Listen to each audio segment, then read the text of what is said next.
اور دوسری جانب بلاول بھٹو زرداری بھی آزاد کشمیر میں ہی موجود ہیں۔ کشمیریوں سے ہمارا تعلق کوئی کٹ پتلی جماعت نہیں توڑ سکتی۔ بلاول بھٹو نے آج جلسے میں خطاب کے دوران یہ کہا۔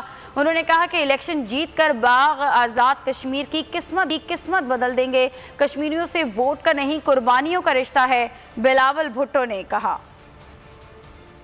ہمارا رشتہ صرف سیاسی رشتہ نہیں ہے، ہمارا رشتہ صرف ووٹ کے اور اقتدار کا رشتہ نہیں ہے، ہمارا رشتہ قربانیوں کا رشتہ ہے۔ ہمارا یہ تعلق کوئی کٹ پتلی جماعت نہیں توڑ سکتا ہے، ہمارا یہ تعلق کوئی سلیکٹڈ جماعت نہیں توڑ سکتا ہے۔ آج اس ملک کی بدقسمتی دیکھو، ہمارا وزیر اعظم سلیکٹڈ ہے، ہمارا وزیر اعظم کٹ پتلی ہے، ہمارا وزیر اعظم نالائق ہے، ہمارا وزیر اعظم نااہل ہے۔ آپ کو یاد ہوگا کہ قائد عوام نے کہا تھا کہ کشمیر کے بارے میں تو اپنی نیند میں بھی غلطی نہیں کر سکتا ہوں۔ یہ کٹ پتلی جب بھی کشمیر کا ذکر کرتا ہے تو غلطی کرتا ہے۔ آپ سب نے 25 جولائی کو فیصلہ کرنا ہے۔ کیا آپ کو